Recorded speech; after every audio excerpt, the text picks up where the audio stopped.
Tonight on CBC Vancouver News. Big changes to healthcare in BC, the new prescribing powers for pharmacists, and added seats for doctor training.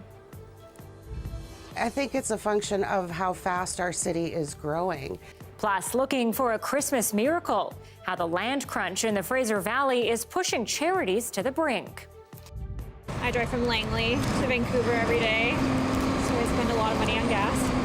And how much more per trip you might actually be paying with gas on the rise. This is CBC Vancouver News.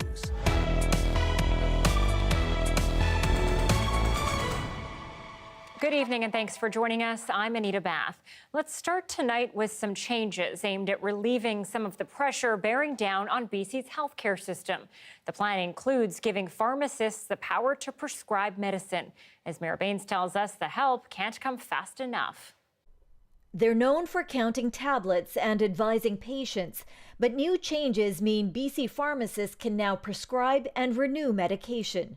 Beginning October 14, 2022, pharmacists will be allowed to administer and renew a wider range of medications, particularly for that set of patients who currently does not have access to a family doctor. Dick says some people need renewals for chronic conditions and may have lost their family doctor due to retirement. Starting next spring, pharmacists will also be able to prescribe drugs for minor ailments like urinary tract infections, contraception, allergies, acne, and indigestion. It's focused on team-based care, on healthcare professionals working to the full extent of their scope of practice and working together to see that patients get the care that they need. The BC Pharmacy Association says the move will help patients in rural communities and those struggling with substance abuse and mental health issues. Today's announcements also help patients in areas that may have community pharmacies, but a medical clinic or a prescriber might be hours away. New regulations are also in place for paramedics and first responders who have seen significant staffing issues in recent months. Paramedics, for example, will soon be able to provide more care to patients during transport, such as pain management. And first responders will see their scope of practice expanded as well. First responders, for example, will be able to administer medication for a life-threatening allergic reaction. The union representing BC paramedics says the changes are welcome, but says they are paid 30% less than other healthcare professionals. So this component will add additional skill sets, but it doesn't address our challenges for keeping paramedics and recruiting new ones into the profession. Even so, the goal of these short-term changes is to take pressure off the primary care system, which is expected to face even more pressure as the province heads into flu season as it continues to deal with COVID-19. Mayor Baines, CBC News, Vancouver. Keeping on with this, part of that announcement today includes the province working to get more doctors graduated in BC, but that turnaround will take years. Dan Burrett joins us live with more on this angle. Dan, how many more physicians are we looking to produce? Anita, 128 to start, though with an estimated 1 million British Columbians without a family doctor, we will need more. As I said, the province says it will fund 40 new undergraduate seats and up to 88 new residency seats at UBC Medical School starting next year throughout BC. Keep in mind, UBC is BC's only medical school, at least right now, but the province says it's working with SFU to open a medical school at its Surrey campus, and it's spent $1.5 million to make that happen. The president-elect of Doctors of BC says they're pleased with those extra seats, but notes it will take between 4 and 8 years to train those doctors and then have them treating patients. We know that on average, a family doctor is seeing about 1,250 patients per full-time equivalent or per full-time practice. If that's 1 million divided by 1,250, that's still a lot of family physicians that we need. Now, we recognize that there's also the opportunity for team-based care. So to finish Dr. Gregan's calculation, 1 million divided by 1,250 is 800 new family doctors that we need. He's confident they will get plenty of people applying for those new school seats, though. Anita. Dan Burrett live with us tonight. Thank you. And with all of these changes, nurses and healthcare workers in BC are concerned the province isn't ready for the upcoming surge of COVID-19 and flu patients. We're already working short-staffed in all realms of nursing, be it acute care, long-term care, or community. So this will impact our nurses, our care providers. It will impact the family members who are caring for these patients when they are discharged home. Current projections show an additional 700 COVID-19 patients and up to 1,200 more flu patients could need hospitalization over the next few months. And one of our own local politicians has experienced the healthcare fallout of another province. BC Green Party leader Sonia Furstenau was traveling in Alberta with her family last month when her 15-year-old daughter suddenly needed urgent surgery. As Jennifer Lee reports, the teen's care came with some serious delays. So now she's very, very anxious, like, Mom, it's going to rupture. I'm so scared. What does that mean? And Sonia Furstenau took her 15-year-old daughter to the ER at Edmonton's Royal Alexandra Hospital. She was armed with a letter from a doctor who suspected appendicitis.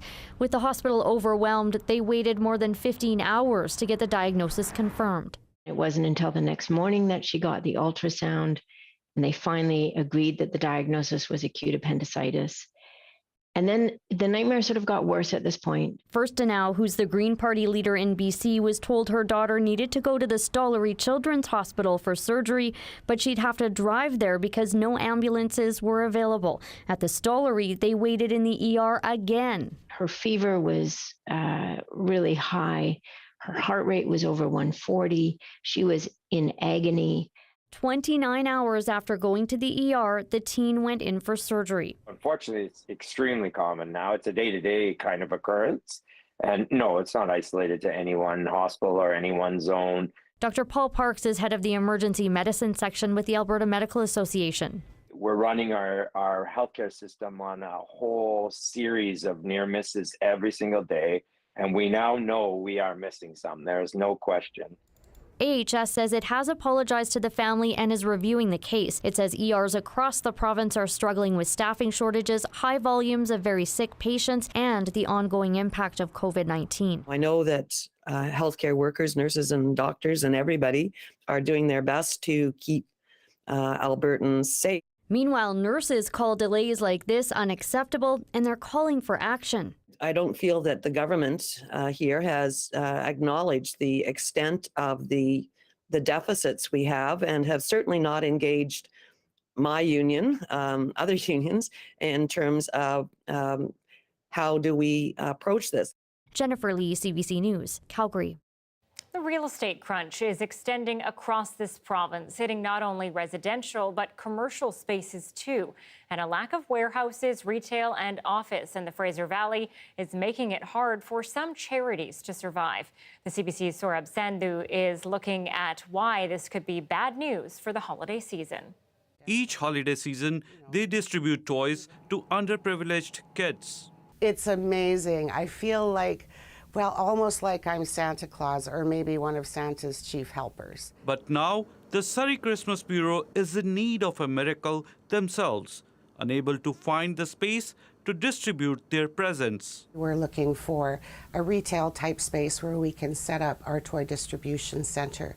Last year, we were very happy to be in the former Safeway on King George and 104th. It was really a wonderful spot for us. But with the land crunch in Surrey, that space is no longer available. And with little funding and limited resources, renting is not an option. Our grocery voucher program last year, we distributed almost $190,000 in grocery vouchers to families in need. That translates to over 21,000 meals. If we had to pay rent on a space, as particularly year-round space, we wouldn't be able to do that. Other businesses like this one, with a mandate to give back to the community, are also barely hanging on to their space. We were notified in May of 2022 that we had 1 year left on our lease, which we knew. Our lease expires May of 2023. Thrift Seva Society's rent is expected to double in the next year. It was complete and utter shock that we have no choice, that there is no ramifications around rent increases for commercial buildings that there are for residential. A hard pill to swallow for the non-profit thrift store specializing in the Indian wear. The board says increased rent leaves them no room to donate their profits. Let's work out some ways we can give charities and nonprofits a break when it comes to rents and leasehold improvements. The non-profit consultant says donations aren't enough and organizations are expected to keep their overhead costs low. So all the three levels of government need to step in. I think keeping the sector in mind, understanding where the sector intersects with their interests and what they're trying to accomplish, I think that all of that is so important. Help from government may or may not come, but for now, the charities are counting on the community. Even if it's a space that might be under contract for a January tenant, for example, we can still make that work because like magical little elves that we are, we go into a space, we transform it into a winter wonderland, and right after Christmas, we disappear without a trace. Saurabh Sandhu, CBC News, Surrey. And as we face this land crunch, a new platform by the frontrunner to become the province's next premier is gaining support from housing advocates. They say the plan would vastly increase housing supply across BC. But as Eva Uguen-Senge reports, some critics worry it falls flat for renters. David Eby promised a big shake-up for housing in BC Wednesday. The NDP leadership candidate announced support for non-profit housing providers and to eliminate rental restrictions in stratas. But some critics say more rental supply is great if it's affordable. In Quebec, for example, it has the lowest rate of core housing need in Canada right now, and that's attributed to the fact that it has strong rent control. Eby's promise to legalize building up to 3 units on a single lot won't do much in places where it's already happening, like Vancouver. But the move will put pressure on cities that have so far resisted densifying. The relatively more wealthy areas, such as Oak Bay, that have really been sort of dragging their heels when it comes to land use reform, making housing more accessible to more income levels. Eby's plan calls on cities to meet minimum quotas to keep up with housing demand. Some aren't so sure about the province interfering with municipal zoning. We've built up a culture of working collaboratively. So I'm not sure how that's going to play out, especially with the municipalities that are the ones that he's meaning to target. Eby says cities need to get on board. Well, any mayor out there who thinks that this plan is about forcing something on them, it's not. Mm-hmm. It's really about partnering with them to deliver this housing if they want to do that. It is also about setting minimum standards across our province, things like secondary suites. You know, these basement suites that provide essential housing for people across the province. And while the middle class is clearly the focus of the housing promises, advocates worry there isn't enough for more vulnerable populations. The fact that we still don't see a rise in the shelter rate, for example, at $375 a month, which is a ludicrous amount, right? Like it doesn't matter if you're living in Vancouver or Quesnel or anywhere else in BC, $375 a month is not going to cover your rent at all. Eby argues freeing up secondary suites and basements or laneway houses across the province will create housing for people who can't find or can't afford a place to rent. Eva Uguen-Senge, CBC News, Vancouver. Well, growing travel demand in the Okanagan means a new hotel is going to be built at Kelowna International Airport. The Sutton Place Hotel will be opening at the site sometime in 2026, and it's a partnership between the brand and the airport itself. The city, which says this will be an economic driver for the community, has expedited planning in order to meet the increased number of travelers. Construction is expected to start in fall or winter of next year. Okay, we keep showing you, and you're seeing it yourself. The cost for fuel is rising steadily. And right now, gas stations in Metro Vancouver are boasting some of the highest prices in North America. So tonight, Arlene Young is breaking down how much more per trip you might actually be paying. Gas prices in BC are the highest they've ever been. Holy, I thought it was like $1.90 last week. No, I had no idea. Oh my God. In Vancouver and parts of Vancouver Island, gas is at nearly $2.40 a liter. Like, I don't try not to think about it, but yeah, I have to save. So how much more are you actually paying compared to, say, a year ago? Let's do the math. The average gas price last year in BC was just over $1.42 per litre. Say you commute from South Surrey to downtown Vancouver every day. Back and forth, that's about 90 kilometres a day. Using the fuel economy of one of the most popular cars in the province, a Honda Civic, it consumes about 7 litres of gas per 100 kilometres. That means your commute needs 6.3 litres of fuel a day. Multiply that by last year's gas price, and you spent $8.95 a day on gas alone. Do the math, but at today's price of $2.40 a litre, it now costs you more than $15 a day just to get to and from work, a spike of 69%. That's an extra $120 a month if you work Monday to Friday. And get this, today's price may not even be the peak. So you will see some reprieve mid-October, third week of October, provided nothing major happens. Petroleum analysts like Vijay say a refinery in Washington that much of BC relies on is out for extended maintenance until about mid-October. Refinery maintenance typically happens in the fall. That's when there are fewer people driving compared to the summer, so it helps to offset some of the fuel shortage. What's different this time, though? People are still motoring on. Demand is still stayed constant in most of the US. So therefore, as demand didn't adjust, supply goes off, you have a shortfall. And that's what we're noticing. Even in BC, early data from TransLink and the province suggests we're driving just as much, if not more, than before the pandemic. But with gas prices constantly ticking up, it's forcing some commuters to look at alternatives. On one hand, that's incredibly painful for my wallet. And on the other hand, we got to stop people driving gas-powered cars, me included. My plan is to convert this to electric. If you're driving an EV, you're probably laughing. If you're in a gas-powered vehicle, like most British Columbians, be prepared to keep feeling the squeeze. Leanne Young, CBC News, Vancouver.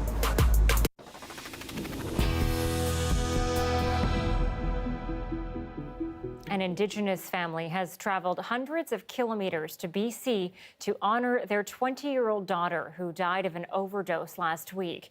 Jules Anthony was born and raised in Lillooet, but 3 years ago she started struggling with drug addiction in Vancouver. Last night, a memorial was held on the downtown east side. She moved down here 3 years ago when she was 17 and she got hooked on drugs. She moved home to Lillooet. She got a boyfriend, they had a baby, and then her baby's 2 now, and her boyfriend died 4 months ago. He OD'd, and he was the daddy of the baby, so he's been gone for 4 months, so he died in May. She couldn't live without him anymore. She came back down here off and on, and she was just hooked on drugs, and yeah, she was lost. We tried helping her. We all tried helping her, and she just didn't want it. She just wanted to be down here and be close to where her and her boyfriend were. Yeah. Overdose crisis in BC is an epidemic. It's something that's taking over all communities, all races. The epidemic sees no color. And I think that the federal and provincial government have to step up their game insofar as creating treatment centers and opportunities for our young people to heal. They send them to treatment maybe 6 weeks. After that, there's no follow-up, there's no aftercare. I understand the struggles of the finances and stuff like that being achieved. However, if you can send millions and millions of dollars outside of Canada, you certainly can spend money here to help British Columbians, Canadians. This is something that needs to be, this is terrible, how many young people are dying over ODing all the time. I did the best I could for my girl. I did. She's my world, It's hard. These are a couple of my other daughters here, and my brother, my boyfriend, we're like, it's hard. Yeah. And ahead of the National Day for Truth and Reconciliation, Kelowna's Okanagan College held a special flag lowering ceremony today to honor First Nations in Canada and abroad. Students and staff marked the occasion with a moment of silence. The ceremony looked to honor those impacted by Canada's Indian residential school system and recognize the Tecumloops-Teshwetmik First Nation, which discovered the remains of 215 children on the grounds of Kamloops Indian Residential School last year. U.S. First Nations were also in attendance. I am from the Samish Indian Nation out of Washington. I am the daughter of Spaadston, granddaughter of Sasitan, and I'm a student here at Okanagan College. We want to make sure that everything that happened is not forgotten. It's not like it is so far in the past. It is still quite recent history, and it affects, not just my family, but tons of families. Lots of people are still living through this trauma and getting over it, and I want to make sure that my sons know that history. Flags will stay lowered at all Okanagan College campuses on the National Day for Truth and Reconciliation, which is tomorrow. At 6:19, a live look at Florida tonight. This is the scene in Orlando where a nursing home is being evacuated. The home engulfed in water, the state hammered by Hurricane Ian. The true scale of destruction still unknown at this point. We'll take you there next.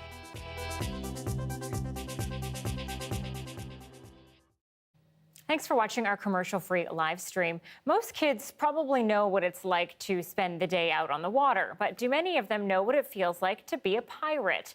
In Toronto, they don't have to imagine anymore. Pirate Life Theatre is giving them the opportunity to live like a pirate.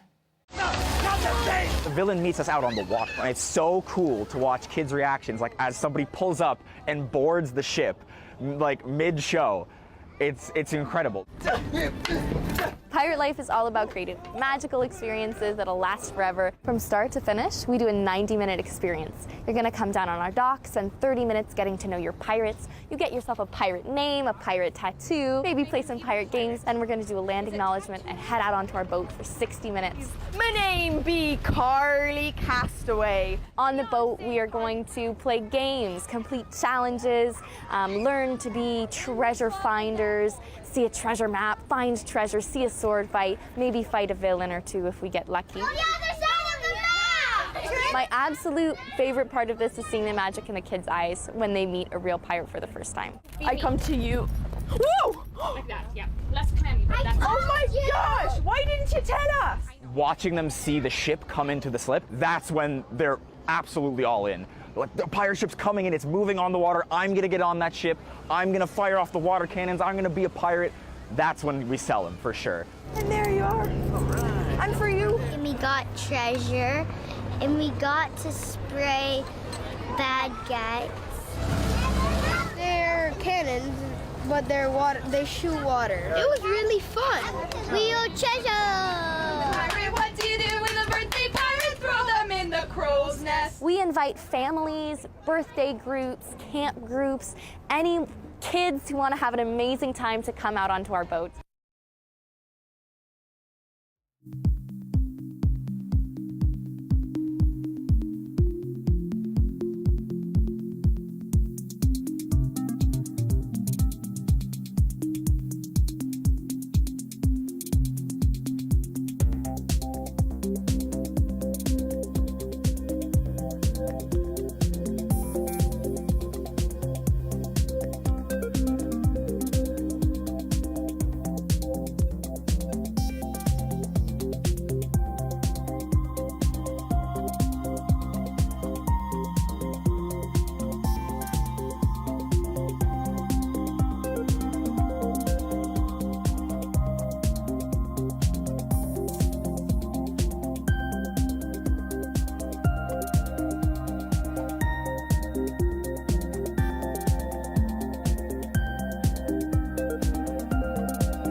Florida is a mess of floodwaters, downed power lines, and debris tonight after Hurricane Ian made landfall yesterday, devastating the state's Gulf Coast. Though it is currently classified as a tropical storm, Ian is expected to regain hurricane strength before heading back to land. And as Paul Hunter explains, now it's South Carolina that's bracing for impact. The enormity of the destruction in Fort Myers is itself jaw-dropping. With image after image of the wreckage left behind by Ian, surpassed only by the near disbelief and misery that accompany it. I am 67, lived here 5 years, now it's gone. It's underwater, and I don't know, we'll go from there. It's very flooded, it's ruined, completely ruined. The fridge is on the floor, the couches are turned upside down, the toilets are on the floor. As Floridians now assess their broken homes and torn lives, it's clear Ian's path was both catastrophic and massive. This is the bridge to Sanibel Island, now in pieces, and isolating all those who didn't flee. Across the state, countless homes are underwater. Countless other buildings severely damaged or completely flattened. And debris is everywhere. U.S. President Joe Biden underlined the real cost is much worse. This could be the deadliest hurricane in Florida's history. The numbers are still unclear, but we're hearing early reports of what may be substantial loss of life. In Punta Gorda, which sat directly under the eye of the hurricane, the expected ocean surge never came, but high winds twisted and broke and ripped their way through all of it. In nearby Northport, floodwaters have made roads impassable for all but a few, leaving most trapped on the other side of waters that are still sometimes waist high. John Kola had just taken supplies to his girlfriend and her mother, who'd waited out the storm together. Said it sounded like a tornado for like 4 hours straight. 4 hours. Where are they now? They're there. They're there. Surrounded by water. How are they feeling? Relieved now, but really scared. That's Paul Hunter reporting from Florida tonight. And with so much devastation across the state and so many people in need of help, rescuers are facing a daunting task. David Common shows us what crews are contending with.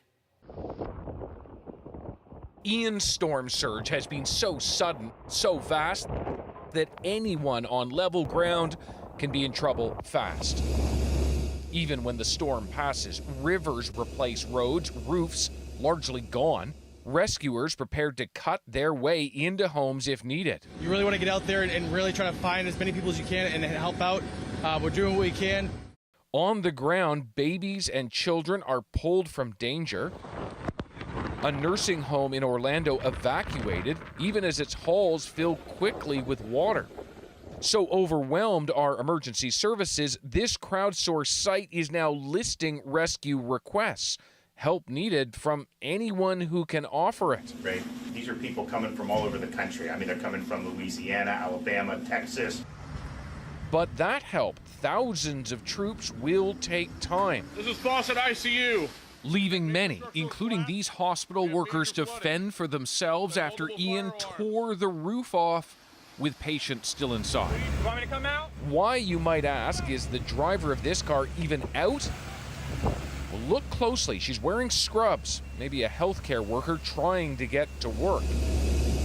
Look down there. That is a Cuban migrant who swam to shore, his boat lost in the storm. 9 made it safely. It's not known how many didn't. As the storm churns ahead on its path, catastrophe is left in its wake.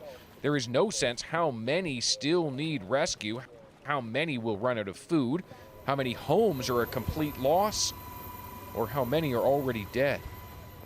David Common, CBC News, Toronto. As we mentioned, with so much still unknown about the extent of the damage in Florida, Ian is now gearing up for another landfall in South Carolina. This is a live shot from Charleston, South Carolina right now. A hurricane warning is in place for the entire coastline in that state. People from northern Florida all the way to North Carolina are being warned to brace for potentially dangerous storm surges. And Johanna Wagstaff is off tonight. Kuljeet Kaila is here. Now, that hurricane obviously not finished yet. What are you watching tonight? Well, tonight what we're watching is how it turned into hurricane status again from a tropical storm earlier today at around 2-3 this afternoon. We got a notification that is now Category 1 hurricane. And what happened is it drifted off the Florida state and into the Atlantic Ocean, picked up some strength and picked up some wind as well. And now it's heading back towards North and South Carolina, and it's packing a bit of a punch. Now, Category 1 doesn't seem like it would be so bad, but winds can be up to about 150 kilometers an hour by the time that it makes landfall. So it's gaining more momentum and more speed. And by about Friday afternoon, it's going to make landfall again. And we're going to see it coming in at about 130 kilometers an hour, which means a lot of flooding and a lot of rivers flooding. There's going to be high winds, and there's going to be other warnings as well. By Saturday morning, early in the morning, it does start to slow down, but still 55 kilometers an hour is quite a bit. There has been a warning put out for surge. Up to 7 feet of water could be hitting South Carolina. That's how dangerous it is as it makes its way towards land. Anita? Okay, thanks, Kuljeet, and we'll talk to you later in the show. Yeah. Meanwhile, recovery work continues in Atlantic Canada in the wake of Hurricane Fiona. Defense Minister Anita Bathe says more than 700 armed forces personnel have joined that effort since Fiona landed last weekend. Many armed forces members are working in their own communities, assisting friends and neighbors in need. I have heard countless stories of their efforts across the Atlantic provinces.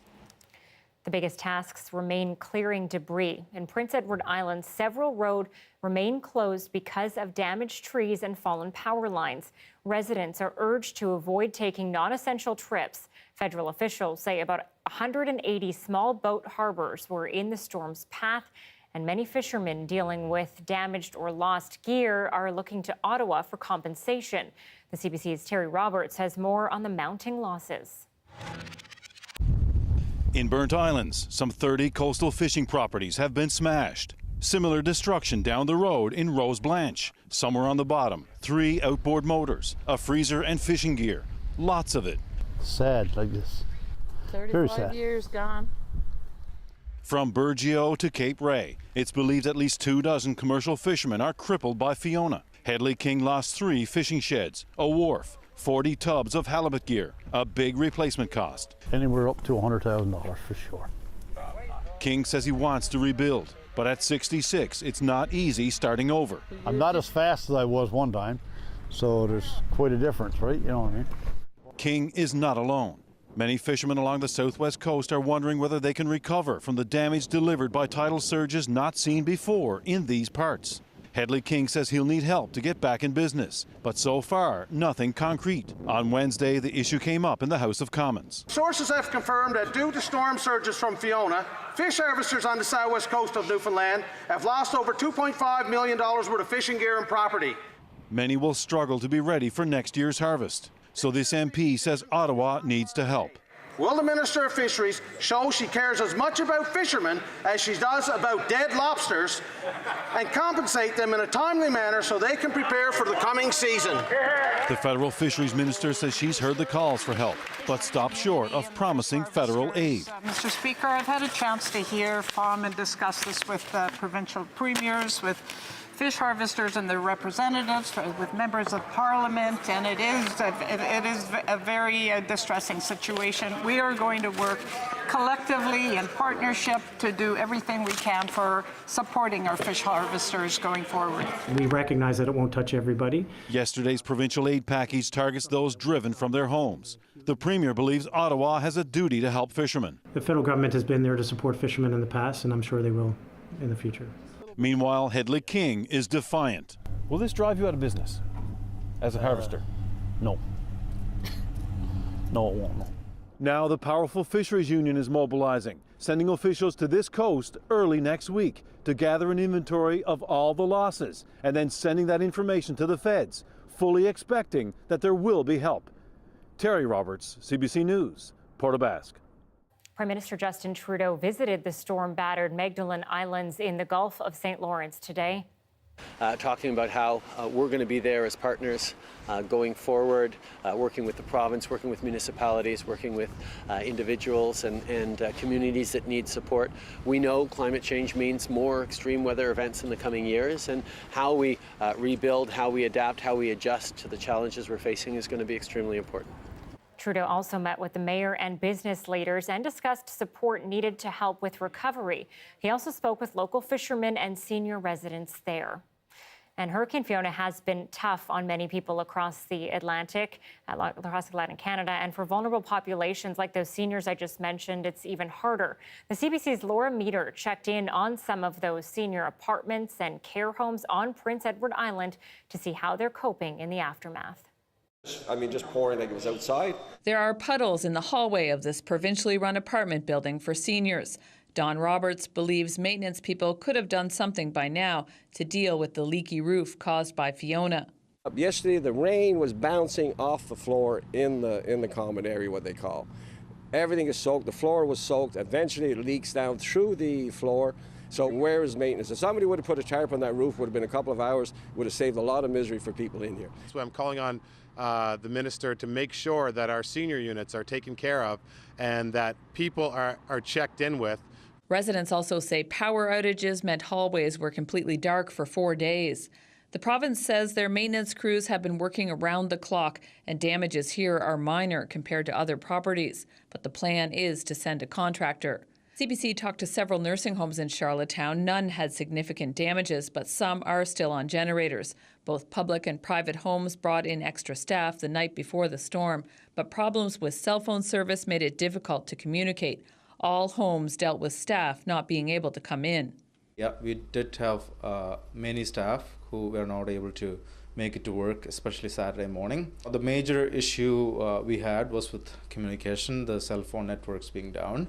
And I don't know what else can be done with that. But we certainly had reductions and limitations in people being able to come in, even though we had so many that came in advance. So it's fair to say that we experienced that. The Prince Edward home is still on a generator, one of 3 provincial homes without power. The province says it's focused on the safety of residents and staff, but residents are missing the internet and TV service and other activities. Health PEI says now more than ever is a time for people in the community to reach out and volunteer. Laura Meter, CBC News, Charlottetown. Coming up, an analysis of the alleged sexual assaults plaguing the Organization of Hockey Canada. How CBC reveals it's much more widespread than first reported.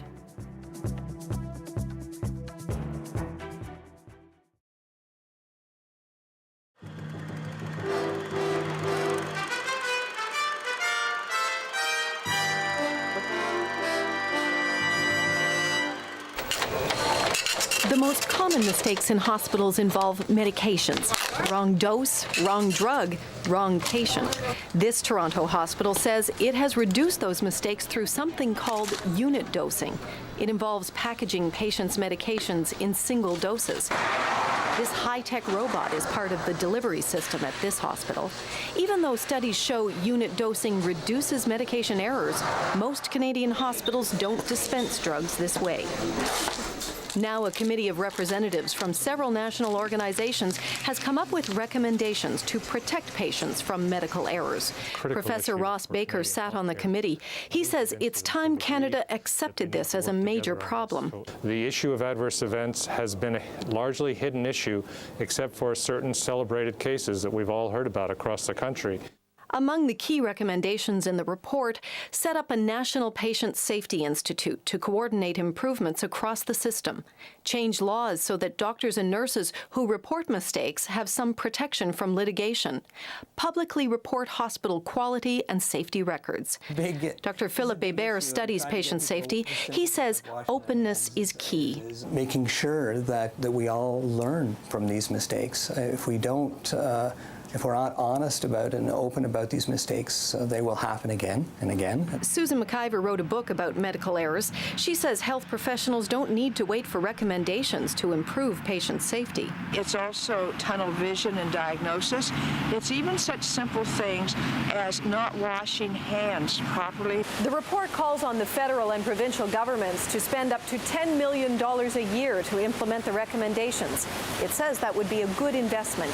Medical errors cost hospitals millions already in compensation and extended hospital stays. The committee says anything spent now to improve the system will save the system money later. Maureen Taylor, CBC News, Toronto. By the way, the estimate of the number of people dying from medical errors in Canada is based on U.S. figures. But a study is underway right now to get a firm grip on the extent of the problem here. The results are due in 2004. And one more health note, Canada's premiers launched a new campaign today to try to shame Ottawa into paying out more for health care. The federal and provincial governments used to share the cost of health care 50-50. Now the provinces and territories. The TV and newspaper ads claim Ottawa now pays 14% of health care costs, leaving the provinces and territories to pick up the rest of the tab.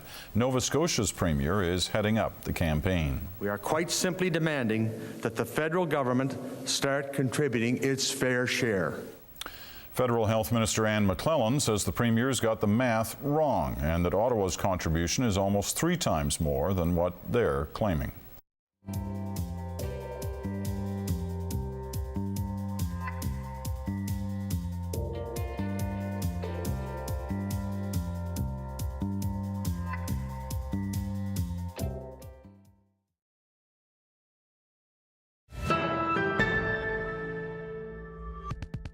We are learning new details tonight in the scandal around alleged sexual assaults plaguing Hockey Canada. A Fifth Estate investigation has turned up more than a dozen additional allegations of group sexual assaults by junior hockey players. That investigation is part of the Fifth Estate's season premiere, Anatomy of a Scandal, airing tonight. The CBC's Bob McEwen has a preview of tonight's episode. A warning, this story contains graphic details some may find disturbing. Fresh from a celebration of their gold medal in 2018, some members of Canada's World Junior Championship hockey team found themselves in a London, Ontario bar. It's alleged that later that night at a nearby hotel, several players sexually assaulted a young, intoxicated woman. That allegation only came to light earlier this year after Hockey Canada quietly settled a lawsuit with the woman. London police, which originally declined to lay charges, have now reopened their investigation. And so has Hockey Canada, after fierce public pressure to explain what it knew and what action it took. Now, the Fifth Estate has learned that the incident in London is one of at least 15 occasions since 1989 when Canadian police have investigated allegations of junior hockey players engaging in group sexual assault. Ultimately, just a single player was ever convicted. Hockey Canada and the CHL have known for decades that there is alleged gang sexual assault in hockey towns right across this country. Sports journalist Laura Robinson first wrote about the issue 24 years ago.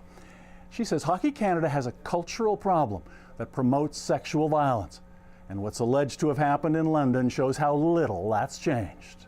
It follows a script that's been going on for decades. In an email to the Fifth Estate, Hockey Canada says it moved quickly to alert police when it learned of the 2018 incident, as it insists it always has. And it said the organization takes allegations of sexual assault very seriously. Bob McEwen, CBC News, Toronto. The full report, Anatomy of a Scandal, airs tonight on CBC television on the Fifth Estate. Well, high inflation can have an almost immediate effect on people's cost of living, and students in Canada have not been spared either from high grocery bills. Campus food banks in several provinces are seeing a surge in demand. Julia Wong looks at the challenges and the ways some students are getting help. Talova Toole arrived as an international student last November. I just moved here with just 2 luggages, leaving everything back home.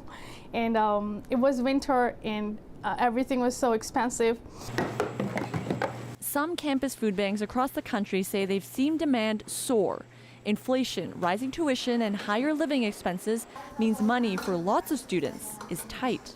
The stress is off the scale for them. We try to create an environment where they can focus on their academics, but if they're hungry, they can't do that. In the past, they might have reached out to family and friends for help, but everybody is feeling the pinch.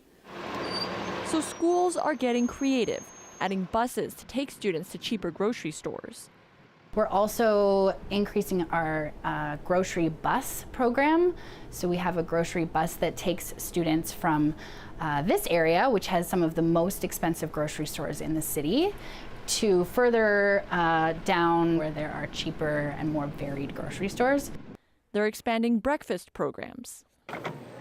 Food pantries filled with fresh fruit, dairy, and other snacks are also popping up, so students can grab what they need when they need it. I mean, it's great. I think the timing of this, worked out really well for students. I don't think it could have came at a better time, to be honest with you. It's allowing students to save a little bit money at the grocery store by being able to come to our care cupboards and grab, a quick bite to eat.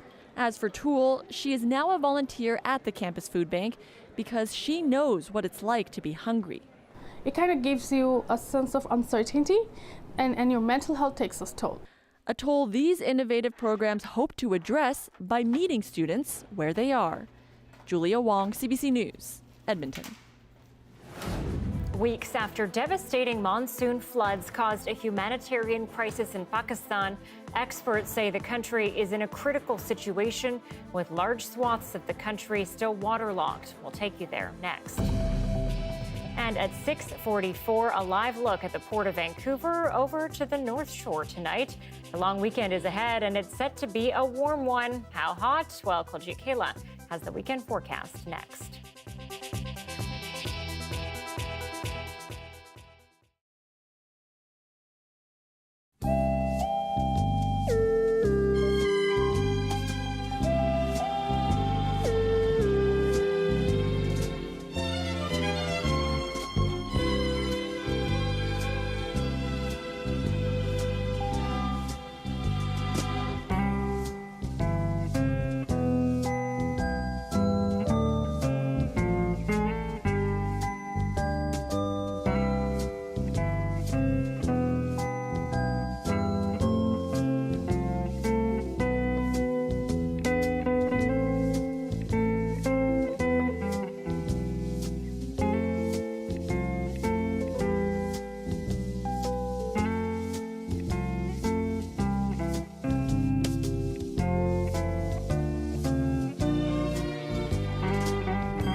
monsoon rains that triggered unprecedented floods in Pakistan may have long ceased, but weeks after the worst of it, large swaths of land remain waterlogged.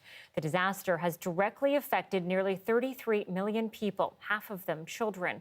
And as Margaret Evans reports, the crisis has moved to a new phase. Water is receding in some parts of Pakistan, but by no means all. Here in Sindh province, authorities expect that it could take 1 to 3 months for the water to really subside substantially. And what that means is you have large parts of the countryside still full of bodies of stagnant water, which leads to new concerns, fears about a rise in waterborne, mosquito-borne disease. We're in a town called Nawab Shah, which is in the center of Sindh province. It has a hospital, and we visited one of them run by an NGO called Childlife. The waiting room was full. Doctors at the hospital say they normally get 150 patients a day. They're now seeing 400. Problems with malnutrition, malaria, dengue fever. No food, no houses. They came here, very critical situation.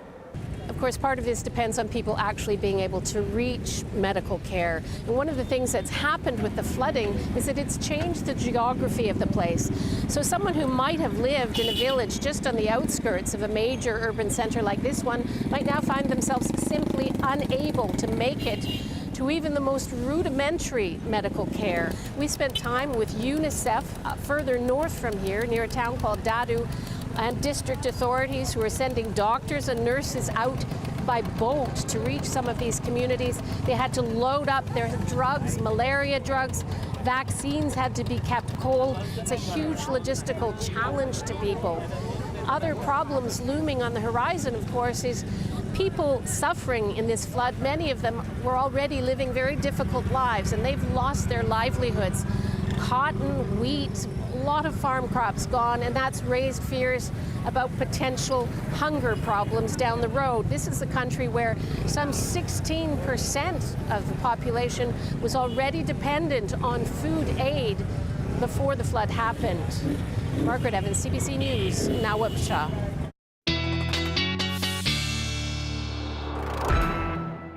China Wake staff is off tonight. Kuljeet Kaila is here. And Kuljeet, another pretty good day. And I believe that you're going to tell us we have good news, don't you, for the weekend?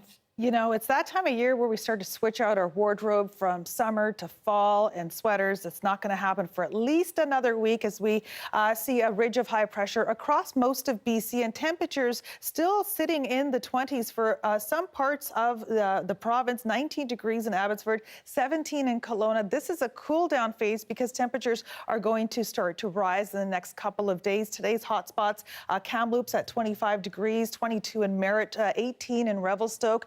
Pretty above seasonal for this time of year, and especially here in Vancouver. Today's high, we hit 22 degrees. Average high for this time of year is only about 16.5 degrees, just to give you a bit of an idea of how we're doing. Even our lows are above seasonal. What's ahead for tonight? It'll be a nice clear night tonight. We'll drop down to a cool 11 degrees, wake up to 13 degrees. Some clouds for tomorrow morning, but they will clear by around noontime and sunshine after that, and a high of 24 degrees. And that sunshine will continue. Look at this, 27 degrees are temperatures for inland for the weekend, for Saturday, Sunday into Monday. Cools down quite nicely for Tuesday with some clouds back in the forecast, a low of 12 overnight. Clouds stick around for Wednesday. Thursday, the sunshine comes back, but the temperatures are going to now go hover below 20 degrees by the end of next week. So for the next little while, we're still going to feel summer. Yeah, 27 down to 17 feels like a big drop. Going to be a big drop. Yeah. All right. Thanks, Kuljeet. You're welcome. Being street art straight to the asphalt. The creative use of potholes is next.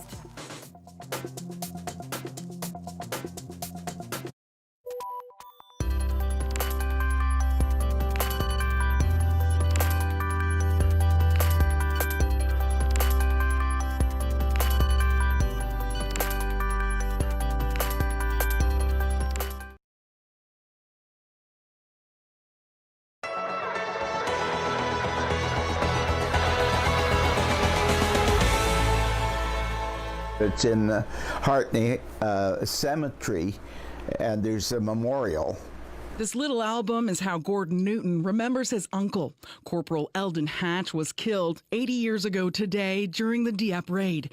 He and his sister Nora say he was a handsome man who sang in the choir and loved children. We'd grab a hold and tease us and throw us in the air and hug us. He was a very giving, caring person, very involved with people, and we loved him very much. They remember their grandmother getting the news by telegram. I was a little guy. I'm sure I cried. Well, we all cried. You know? Yeah, we all cried. Yeah.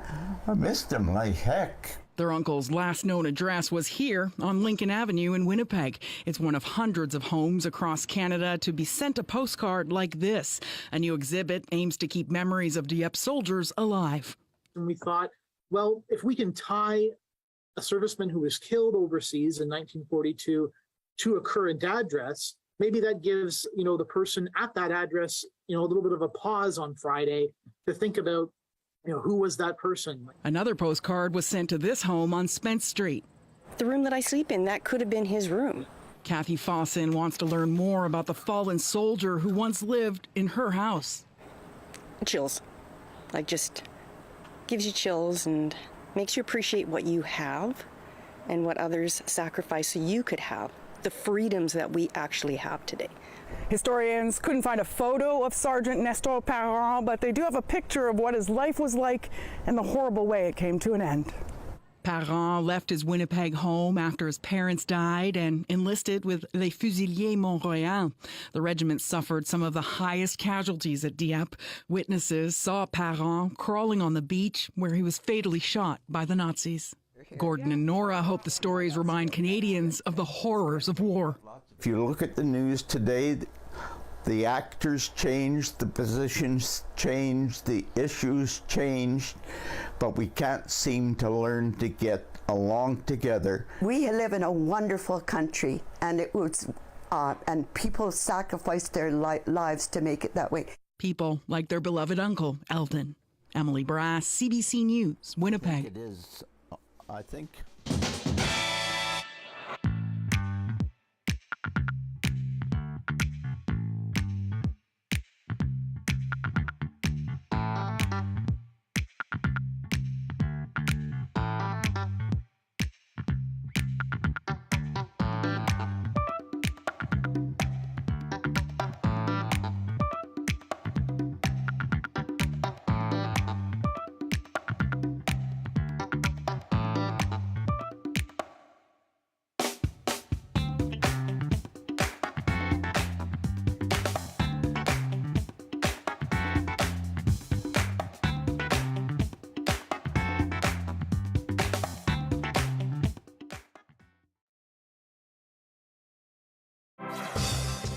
Hi, I'm Amy Bell, and here's what's in your CBC Vancouver inbox. Celebrate the achievements and resilience of women in the workforce with CBC's Michelle Elliott on November 2nd at the annual Dress for Success Luncheon. Get tickets and learn more at successluncheon.ca. And support youth arts education with Gloria Makarenko at Splash, Arts Umbrella's 40th annual gala and art auction on October 22nd. Get your tickets at artsumbrella.com. The term street art probably makes you think of wall murals or spray painting on buildings, but you're about to see a one-of-a-kind art that uses a different canvas. It also requires looking down while staying alert for vehicles.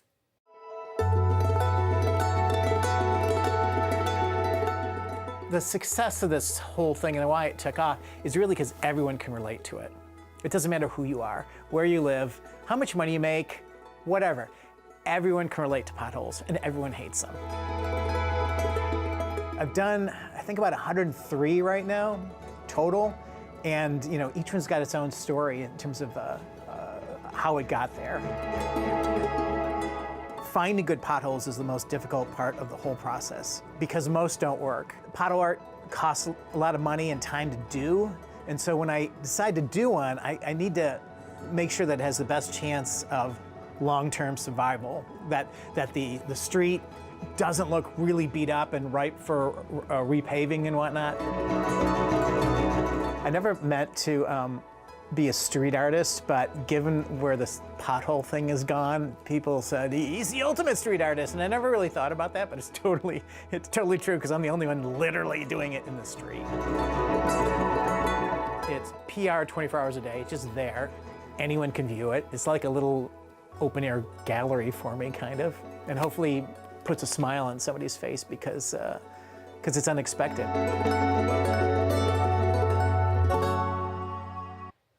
I've got a couple or maybe a lot of potholes in my neighborhood that could use some of that pothole art.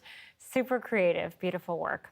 Well, thanks for being with us on CBC Vancouver News tonight. We will see you back here tomorrow on Truth and Reconciliation Day.